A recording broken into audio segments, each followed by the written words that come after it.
dots so he could bridge ideas from nature and mathematical concepts, forming connections others hadn't. To let his mind wander habitually, he played the violin for hours on end. Einstein worked to attain his genius.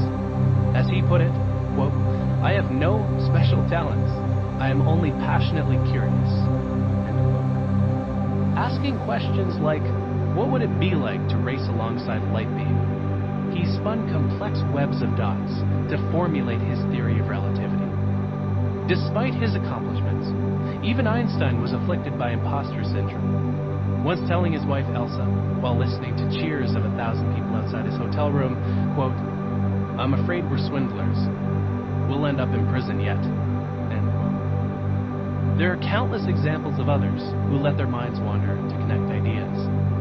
To write Hamilton, arguably the best Broadway show ever created, composer Lin-Manuel Miranda would make musical loops in a computer program and then walk around in scatter focus mode until the lyrics came to him. While we often find the story of a lone, driven genius compelling, all geniuses have put in time and effort to achieve greatness. That includes Mozart, who wrote his first symphony at the age of 8. Daniel Levitin, the author of This Is Your Brain on Music, proposed a theory to account for Mozart's musical genius. As he put it in his book, quote, "We don't know how much Mozart practiced, but if he started at age 2 and worked 32 hours a week, quite possible given his father's reputation as a stern taskmaster, he would have made his first 10,000 hours by the age of 8. End quote. The 10,000 hour rule is a popular one. It's the length of effortful practice, some suggest, that it takes to acquire an expert level of performance at a certain skill. While the rule doesn't apply in every case, you could probably become a world-class master chocolate bar eater in less time, it's a fairly reliable yardstick. 10,000 hours is enough time to build a rich constellation of dots around a certain topic or skill. Making scatter focus a habit. I hope that by now I've sold you on the remarkable benefits of scatter focus mode. Scatter focus lets you find useful connections between disparate ideas and experiences, recharge, and plan for the future. To reap these benefits, you simply have to let your mind rest and wander, preferably while doing something habitual. How frequently you should scatter your attention will depend on a host of factors. For one, it will be tied to how often you use and need to recharge your ability to hyperfocus. Hyperfocus consumes mental energy, while scatter focus is energy restorative. Scattering your attention will be particularly beneficial when your work demands that you connect more complex, disparate ideas. For example, you should scatter your attention more often if you're a researcher responsible for designing experiments or a video game designer who constructs story worlds. The more creativity your job requires, the more often you should scatter your attention. In most cases, the knowledge work of today benefits from as much creativity as we can bring to it. Finally, the frequency with which you scatter your attention should reflect how important it is that you find the right approach to your work. Another of my favorite quotes is from Abraham Lincoln, who said, quote, "Give me 6 hours to chop down a tree, and I will spend the first 4 sharpening the axe." End quote. Whether we're planning a home renovation project, allocating our team's budget, or designing a research study, the approach we take to the task at hand matters. The more scatter focus time we schedule as we're putting together a plan, the more time we'll save later. The brain needs a few minutes to switch between hyperfocus and scatter focus. Therefore, taking scatter focus breaks that are at least 15 minutes long will yield better results than trying to take advantage of tiny chunks of time throughout the day. But even brief breaks will help you become more creative, for while they may not leave sufficient time to piece together complex eureka insights, they'll definitely enable you to set intentions for what to do next, rest, and capture the open loops at the top of your mind. All 3 flavors of scatter focus, habitual, capture, and problem solving work in both small and large periods of time, though they'll provide you with more benefits at longer durations. As well as entering scatter focus mode on work breaks, there are countless other opportunities to apply scatter focus during the day. Disconnect from the internet between 8 p.m. and 8 a.m. Notice when you finish a task and use that as a cue to scatter your attention for a bit. Buy a cheap alarm clock so you're not immediately distracted by your phone when you wake up. Walk to get a coffee, carrying only a notepad. As a challenge to yourself, leave your phone at home for an entire day. Take an extra long shower. Make yourself bored for 5 minutes and notice what thoughts run through your head. Tame distractions and simplify your environment to make sure your attention doesn't overflow the next time you do a creative hobby. Cook with music playing instead of watching something entertaining. Go for a nature walk. Visit an art gallery. Work out without music or a podcast. Objectively speaking, scatter focus might seem fairly unproductive. You're on a bus staring out the window. You're walking through nature or jogging without headphones. You're in a waiting room, writing in a notepad instead of tapping on your phone. Though you don't look busy, your mind certainly is. Scatter focus is the most creative mode of your brain. Just as with hyperfocus, it's worth spending as much time as you possibly can practicing. Chapter 10, Working Together. Blending hyperfocus and scatter focus. In many ways, hyperfocus and scatter focus are complete opposites. At any given moment, we're either doing something with external attention or thinking about something with internal attention. We're unable to be in both hyperfocus mode and scatter focus mode at the same time. For all of the ways they differ, though, there are a lot of useful opportunities to use the two modes to work together. When we focus, we consume and collect dots. When we scatter our attention, we connect those dots. Hyperfocus allows us to remember more, which leads to more valuable connections made in scatter focus mode. Scatter focus lets us recharge, which in turn provides more energy to hyperfocus. The insights we unearth in scatter focus help us work smarter later. In these ways and others, deliberately managing our attention is a practice with compounding benefits. There are several strategies you can deploy that let you take greater advantage of both hyperfocus and scatter focus. These strategies will help regardless of which mode you happen to be in. Invest in your happiness. If you wade through the many books, articles, and other works of research on the subject of happiness, you're likely to become depressed only by the sheer amount of advice that exists. Some of it is useful, but a lot of empty promises are also made. It's important to make a distinction between legitimately investing in happiness and merely thinking more positively. To put it bluntly, positive thinking does not work to make you more happy or productive. In fact, research has shown it's counterproductive. In one study, the more an overweight woman fantasized about being skinny, the less weight she lost over a year.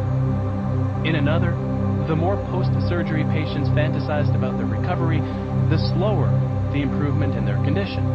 In other studies, fantasizing positively about the future made participants perform worse on tests, decreased people's odds of entering new romantic relationships, promoted a lower mastery of everyday life, and even led people to contribute less to charity. Positive thinking lets us feel successful in the moment, but at the price of making an actual plan to become successful later. In practice, there's little difference between positive thinking and wishful thinking. What does work to increase our level of happiness? spending time on things that boost our level of positive affect, how good we feel. There is a wealth of actual research demonstrating that becoming happier helps us manage our attention, as well as suggesting proven ways to boost our level of happiness. Curiously, the more we invest in our happiness, the more productive we become in hyperfocus mode, and the more creative we become in scatterfocus mode. Before getting into why, it's worth noting that you're likely to find yourself feeling happier simply by practicing the ideas in this book. You're significantly less content when your mind wanders against your will, even when it's wandering to neutral topics. You're about as happy when your mind is unintentionally wandering to a positive topic as you are when focusing on something mundane. Practicing hyperfocus and working with fewer distractions helps focus more attention on the present. Intentionally letting your mind wander takes the guilt, doubt, and stress out of the process because you choose to unwind rather than doing so against your will. Generally speaking, a wandering mind makes us less happy unless we're thinking about something we're interested in, something useful, or something novel. Scatterfocus, the intentional form of mind wandering, lets us experience all three. Why, exactly, does investing in happiness foster productivity and creativity? First, and most important, a positive mood expands the size of your attentional space, regardless of which mode you're in. When you're happy, the amount of dopamine in the logical part of your brain rises, which leads you to approach your work with more energy and vigor. And because you have more attentional space to work with, you have the resources you need to focus more deeply and accomplish more. Being in a good mood also makes you better at recalling information on the fly. You also consume information more actively. The happier you are, the more likely you are to put ideas together in new and interesting ways, and the better you're able to overcome functional fixedness and, like MacGyver, see new uses for familiar things. Happiness also encourages you to seek more variety, but not the risky kind. On the other hand, a negative mood shrinks the size of your attentional space. Unhappy people are less productive. Full stop.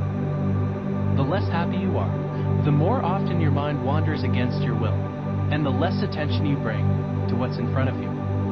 The less happy you feel, the more important it is to tame distractions as you have less attentional space and energy to resist them. The places where your mind wanders are also different when you're feeling negative.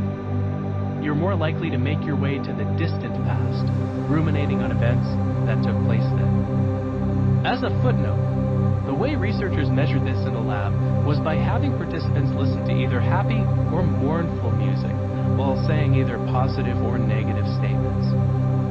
Some participants heard uplifting music like Mozart's Eine kleine Nachtmusik, while uttering statements like, "I have complete confidence in myself."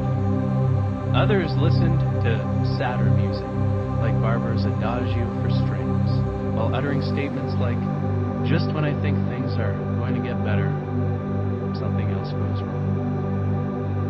While you can sometimes benefit from reliving past experiences, in the short run, your productivity suffers. When your mind wanders more to the past, you plan for the future less often and assemble fewer productive ideas. And at the same time that your unwanted mind-wandering episodes increase, they become less pleasant and productive. This is why it's so important to capture the problems you're tackling when you're in a negative mood. Whenever you're feeling miserable, you're often also dealing with a number of serious issues. The Zeigarnik effect, which keeps unresolved problems front of mind, forces you to think of them more. People who are unhappy also take longer to refocus after an interruption and dwell more often on their failures.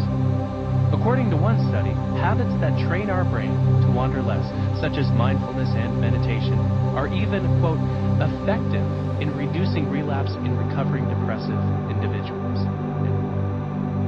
While there is little research on exactly to what degree your attentional space expands when you're happy, Happiness expert and Harvard-trained psychologist Sean Achor found that happier people are 31% more productive than those in a negative or neutral state.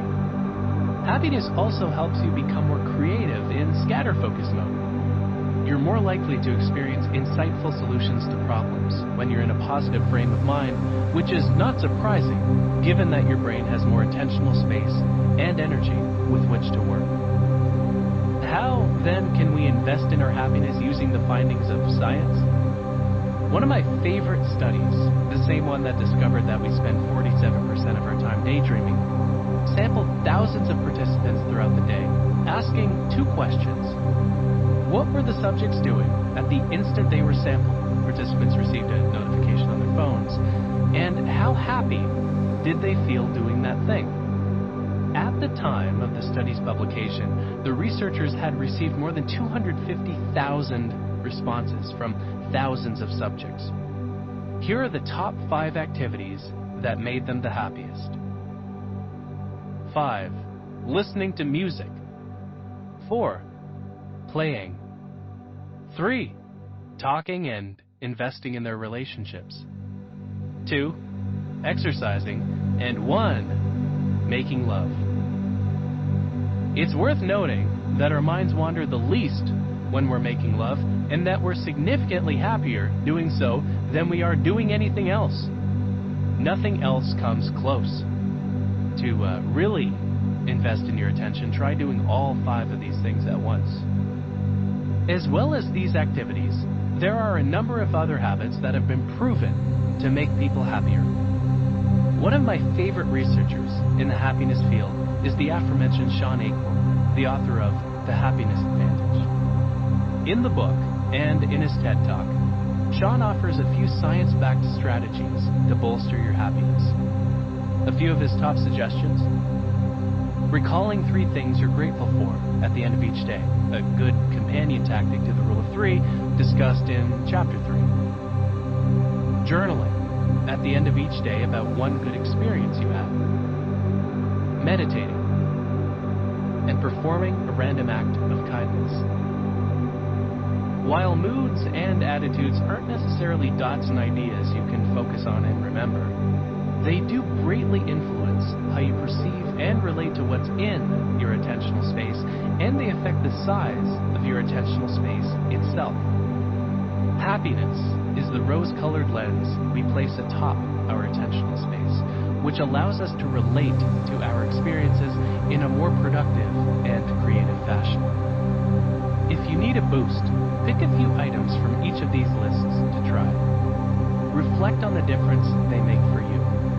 Try all 9 ideas and keep what works.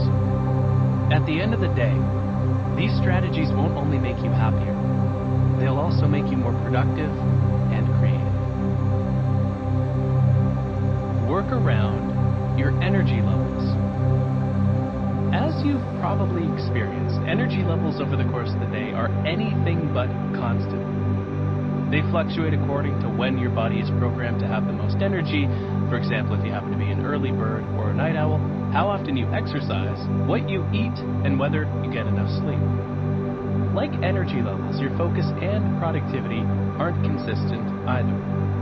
You're the most productive when you dedicate your energy-rich moments to your most complex, meaningful tasks.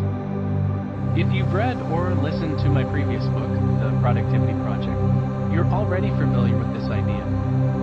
HyperFocus is most effective during your peak energy times. I call these your biological prime time, BPT for short, and the precise times of day will differ for everyone. By charting your energy levels for a week or 2, you're able to identify your own patterns.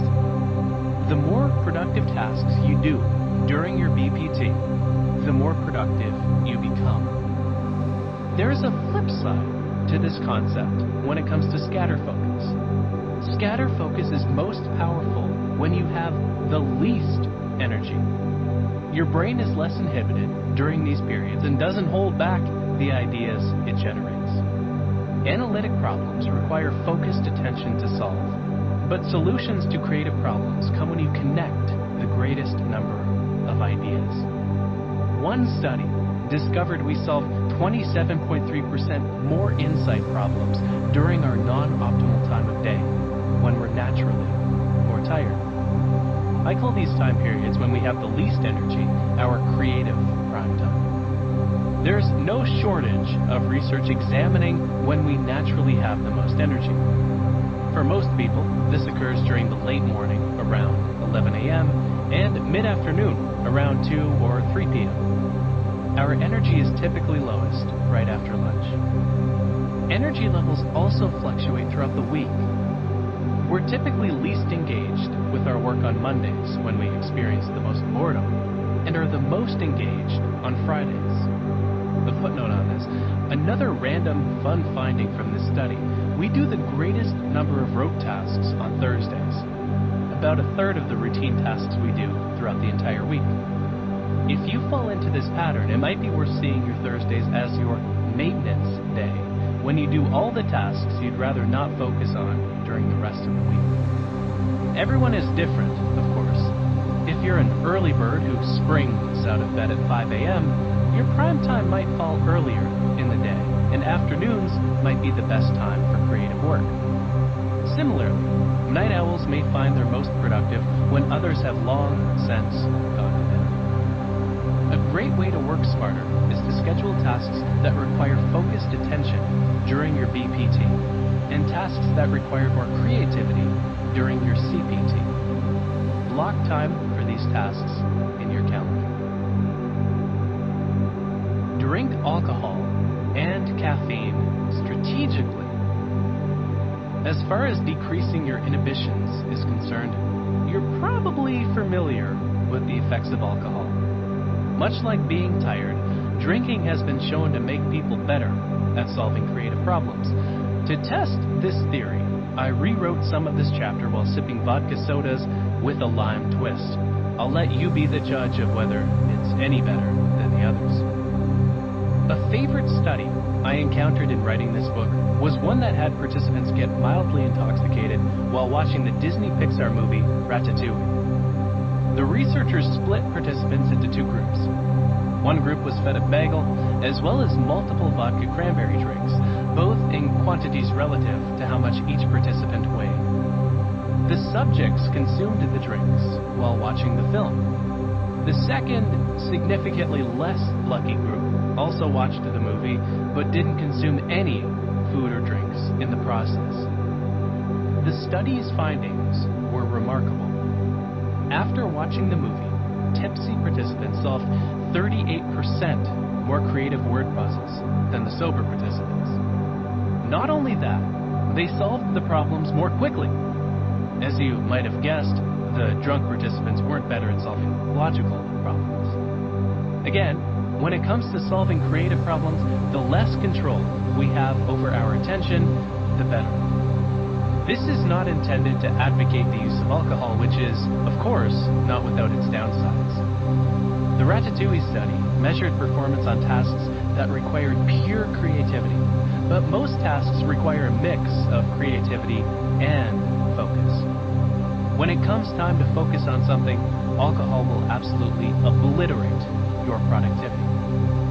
If you're into meditation, experiment with having a drink or two before your next evening session. You'll experience this effect firsthand. Consuming alcohol makes your mind wander more often, while at the same time decreasing your meta-awareness. Alcohol affects two aspects of the quality of your attention. Not only will you focus for a shorter period of time, but also it will take you longer to realize that your mind has wandered. Being under the influence also diminishes the size of your attentional space and makes it more difficult to focus on pretty much anything. The more you drink, the more your mind wanders, the less awareness you have to halt it, and the smaller your attentional space becomes. It's no wonder we remember less when we've had a few drinks. It's impossible to remember what we don't pay attention to in the first place. In practice, alcohol is worth consuming only for very select tasks. If it's the end of the day and you want to brainstorm, sipping a wobbly pop will help. But keep in mind that it helps precisely because it decreases how much control you have over your attention. I view drinking alcohol as a way by which we borrow energy and happiness from the following day. Sometimes this price is worth paying, such as when you're hanging out with friends you haven't seen in a while, but often it simply isn't. If you drink alcohol, do so strategically. In those rare times when you want to let your mind roam more freely and have nothing important planned afterward, or you want to steal some happiness from tomorrow. Caffeine is another drug to consider consuming strategically. When it comes to managing attention, caffeine has the polar opposite effect of alcohol. While alcohol helps us scatter focus, caffeine helps us hyperfocus. The research is conclusive. Caffeine boosts mental and physical performance in pretty much every measurable way. It deepens our focus, regardless of whether a task is simple or complex, and narrows it, which makes hyperfocusing on a task easier, but scatter focus more difficult. It helps us persevere, especially with tasks that are long and tedious. It boosts our determination, regardless of how tired or fatigued we are. It improves our performance on tasks that require verbal memory, a quick reaction time, or visuospatial reasoning. For example, putting together a jigsaw puzzle. In general, these effects diminish after the consumption of approximately 200 milligrams of caffeine. A single cup of coffee contains around 125 milligrams. Amounts greater than 400 milligrams should be avoided, as at that amount you begin to feel more anxious and your performance becomes impaired. Again, take this advice only if you find it holds true for you. We all react differently to caffeine. Some metabolize it quickly and have a high tolerance, and others find their entire body vibrating after just a few sips. As with most productivity advice, implementing individual tactics with an awareness of how well they actually work for you is key. Caffeine can also boost your performance on physical work and exercise. It helps you perform in hot conditions, boosts strength training performance, and increases your tolerance for pain during exercise. Just like alcohol, caffeine is not without its drawbacks. Even when you consume healthier caffeinated drinks that aren't loaded with sugar, like black tea, green tea, or matcha, my personal favorite. As your body metabolizes caffeine out of your system, your energy crashes and your productivity dips. Caffeine can also disrupt your sleep, which can make you less productive the next day. Because of these costs, choose caffeine when you'll actually benefit from the mental or physical performance boost. Provided it's not too late in the day, consume a bit of caffeine the next time you're about to hyperfocus on a task or hit the gym for a big workout. If you're looking for a near instantaneous boost, try caffeinated gum. Your body absorbs caffeine most quickly through the buccal tissue in your mouth. Instead of having a cup of coffee after you awake, wait until you get to work so you'll benefit from the boost when you work on your most productive tasks. If you have a brainstorming meeting first thing in the morning, consume caffeine after the session, keeping the walls of your attentional space low to let more ideas flow. If you have a pitch meeting, on the other hand, do the opposite. Open offices. I give productivity talks in many different workplaces, and over time, I've noticed more companies adopting an open office plan. Open offices are a mixed bag when it comes to focus and productivity. It's easiest to focus when we work in an environment we can control, and obviously we have less control over our environment and therefore our attention in an open office. Research supports this. We distract ourselves 64% more often in an open environment, and we're interrupted by others more as well. An open office can seriously undermine your productivity if you do a lot of work that requires focused attention. Open offices do have their benefits. One is that they support working for longer on a single project before switching to another. The reason for this is interesting. While our colleagues interrupt us more in an open environment, they're also more considerate about when they do. Because they can observe us working, they notice when we've reached a natural breakpoint in our work, when we return to our desk after a meeting, at the end of a phone call, or when we stand up after completing something. In these environments, we're interrupted more often when we're switching between tasks, so we don't need as much time and energy to refocus.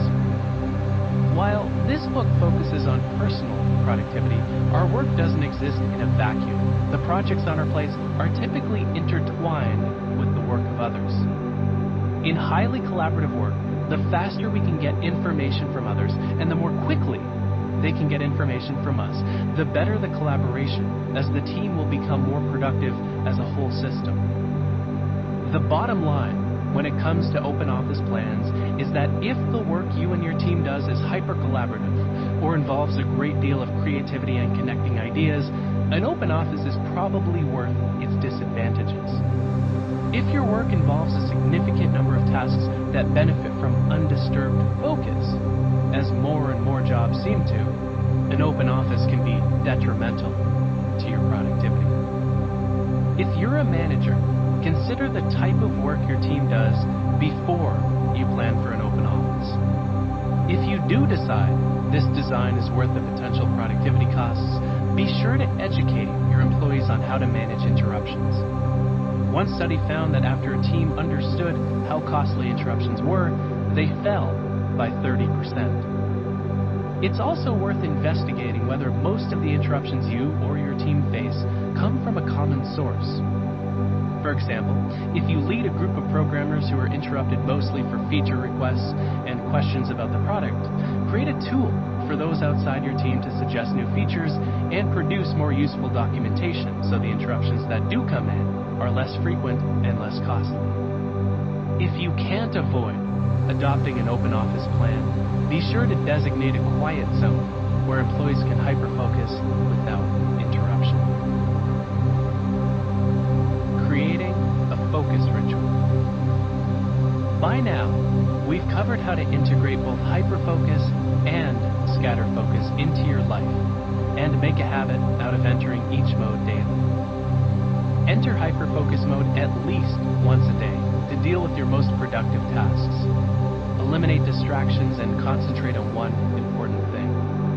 Enter scatter focus multiple times a day, particularly habitual scatter focus mode, so that you can plan for the future, connect ideas, and recharge your ability to hyperfocus.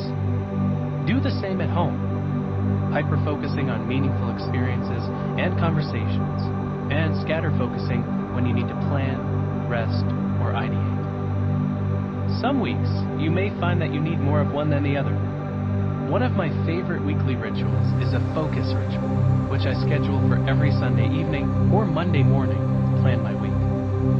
During it, I decide on my 3 weekly intentions and assess how much I'll need to hyperfocus and scatter focus in the days ahead. I'd be lying if I said I spent a lot of time planning how long I'll dedicate to each mode. No one should do that. But I do consider, briefly, whether my week will benefit from one mode more than the other. When doing the same for your own schedule, ask yourself questions like these. How much productivity and creativity will I need this week? Does an upcoming deadline mean I need to hyperfocus more than usual, or do I have more space to plan for the future and connect ideas? What commitments do I have coming up that will get in the way of my hyperfocus and scatter focus time? For example, travel, a draining conference, or an inordinate number of meetings. How can I deal with these obstacles in advance? How many blocks of time can I commit to hyperfocus and scatter focus? Can I commit to these periods in my calendar? Noticing. This final chapter has explored a variety of ideas that will enable you to take even greater advantage of your attention. By investing in your happiness, working around your energy levels, drinking alcohol and caffeine strategically, considering your office environment, and taking into account both hyperfocus and scatter focus as you plan your week, you'll be able to take deliberate management of your attention to the next level. It's also important not to lose sight of one final concept that's paramount to managing your attention well: awareness. As you become more aware of what's occupying your attentional space, how much energy you have, and how full your attentional space is, you'll become more agile and adjust as conditions change. For example, if you've reached an impasse with a problem, awareness will give you the ability to determine whether the problem is more analytical or requires creative insight to solve. You can then enter hyperfocus or scatterfocus accordingly. One of the best strategies to train your brain to become more aware is the hourly awareness chime I discussed in Chapter 3. When the chime dings, reflect on what's occupying your attentional space as well as the state of your attention. Odds are you haven't experimented with every idea in this book, but if you haven't already, do try this one. In addition to an hourly awareness chime, try picking a few cues you encounter each day, at work and at home, to use as reminders to check your attentional space. Awareness is the thread that winds its way through most of the tactics in this audiobook. When you're aware of what has taken hold of your attention, you're able to draw it back toward more important and meaningful things. You'll then work with greater purpose, focus for longer, and daydream less, all of which will increase the quality of your attention and the quality of your life. Awareness is really just a process of noticing things, and there is a lot to notice. I hope you've discovered some of the curious ways your own attention works. Maybe you've noticed the quality of your attention, how much of your time you spend intentionally, the duration of your focus, and how long your mind wanders before you catch it doing so. Maybe you've noticed just how often you automatically pay attention to anything that's novel, pleasurable, or threatening. Maybe you've noticed how quickly objects of attention pass through your attentional space. Above all, I hope you've become more productive, creative, and purpose-driven. The power of managing your attention well. The benefits of effectively managing your attention are innumerable. For starters, you'll feel more in control as you turn off autopilot mode and manage your attention deliberately. You'll begin to understand its limits and become better able to work within them, learning when you can and can't multitask. Your life becomes more meaningful because you pay greater attention to meaningful experiences and process them more deeply. In this way, meaning isn't something we try to find, it's something we make an effort to notice. You get more done because you're actually able to focus on important matters. You're able to think more clearly and become more engaged with your work. You plan for the future